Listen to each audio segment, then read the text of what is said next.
అయితే బేసిక్ ఇంతమందిని తీసుకురావడానికి చాలా మనీ పెట్టాల్సి వచ్చింది. మీరు ఇప్పటి వరకు సంపాదించిందంతా పెట్టేసినట్టున్నారు.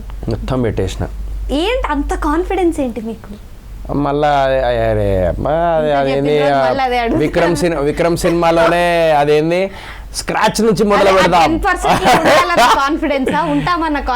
అంటే నాకైతే అంటే బిఫోర్ రిలీజ్ మేము యాక్చువల్ బయట నుంచి ఫైనాన్స్ తీసుకొచ్చినాము ఈ సినిమాకి. అన్నీ చెప్పారు బేసికల్, నాకు తెలిసి ఎవరు చెప్పుకోరు, జస్ట్ సార్ సోహెల్ చెప్తాడు అంతే. సో అందరికి తెలియాలి సినిమాలు అంటే ఎట్లా జరుగుతుంది ఏంది అని అందరికి తెలవాలి.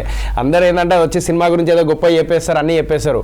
బట్ ఇక్కడ ఏంటంటే బేసికలీ సినిమాలు అనేవి ఎట్లా చేస్తారు అనేది కూడా చెప్పాలి కదా. సో సినిమాలు అనేవి బేసికల్ మా దగ్గర పైసలు లేనప్పుడు బయట ఫైనాన్స్ తీసుకొస్తారనమాట, ఇంత పర్సెంట్కి అది అని. ఆ ఫైనాన్స్ తీసుకొచ్చిన తర్వాత ఏమవుతుందంటే మన సినిమా రిలీజ్ టైంలో ఆ ఫైనాన్స్ ల్యాబ్లో ఇస్తారనమాట. సో ఆ ఫైనాన్స్ క్లియర్ చేస్తేనే మనకు సినిమా రిలీజ్ అవుతుంది, లేదా చేయలేము మనం. ఇది ఎవరికి తెలియదు బేసికలీ.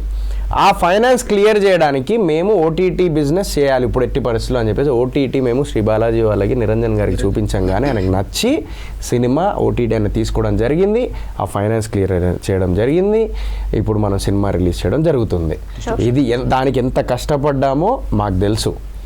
సో ఇది దిల్ రాజు గారు ఇప్పుడు మన నైజామ్ డిస్ట్రిబ్యూషన్ చేస్తున్నారు. చాలామంది ఏమంటారు దిల్ రాజు గారు సపోర్ట్ చేయరు, థియేటర్స్ ఇవ్వరు, అది ఇది అని చెప్పేసి అంటారు. బట్ మీ అందరికీ తెలియని దిల్ రాజు సార్ నేను ఈరోజు చెప్తున్నాను, నేను జస్ట్ ఆఫీస్కి వెళ్ళి ఆయన దగ్గరికి వెళ్ళి సార్ నేను ప్రొడ్యూస్ చేసుకున్నాను, ఇట్లా పరిస్థితి ఉంది, ఇది పరిస్థితి సార్ అంటే శిరీష్ గారు అండ్ దిల్ రాజు గారు ముందుకు వచ్చి నైజామ్ మేము రిలీజ్ చేస్తాం, టెన్షన్ పడకు, మంచి ఇట్లనే చేసుకుంటే వెళ్ళు, కష్టపడు, ఏదో ఒక రోజు సినిమాని నమ్ముకుంటే నీకు మంచి పేరు వస్తుంది, టెన్షన్ పడకు అది అని.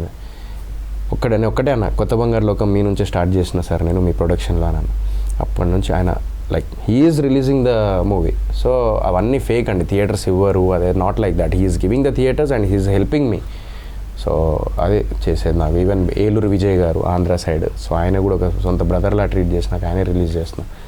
So it's all about like hard work and dedication. Also అందరు చూసిరు సినిమా, లైక్ ట్రైలర్ చూసిర్రు, లేకపోతే సాంగ్స్ చూసిర్రు, అది చూసి క్యాలిక్యులేట్ చేసి మన సినిమాని తీసుకున్నాం. అక్కడే మేము సగం సక్సెస్ అయినాం.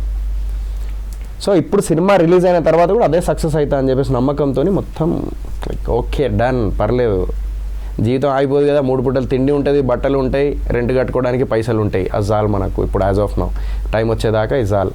మిడిల్ క్లాస్ ఫ్యామిలీ గొప్పతనం ఏంటిదంటే లేనప్పుడు కూడా బతకగలుగుతాడు, ఉన్నప్పుడు కూడా మస్తు రాయల్గా బతకగలుగుతాడు, లేనప్పుడు కూడా ఏం ఇదవాడు, ఎందుకంటే వాడికి తెలుసు ఎక్కడ స్టార్ట్ చేసిండో అట్లనే బతుకుతాడు. అది మన మిడిల్ క్లాస్ ఫ్యామిలీ. అది డెఫినెట్ గా హార్డ్ వర్క్ పేస్ అండి. ఆ 10% లో మీరు డెఫినెట్ గా ఉండాలని నేను మనస్ఫూర్తిగా కోరుకుంటున్నాను. అండ్ యాజ్ యూజువల్ కథ వేరుంటది కాబట్టి ఇప్పుడు నుంచి కూడా కథ వేరుండాలని నేను కోరుకుంటున్నాను.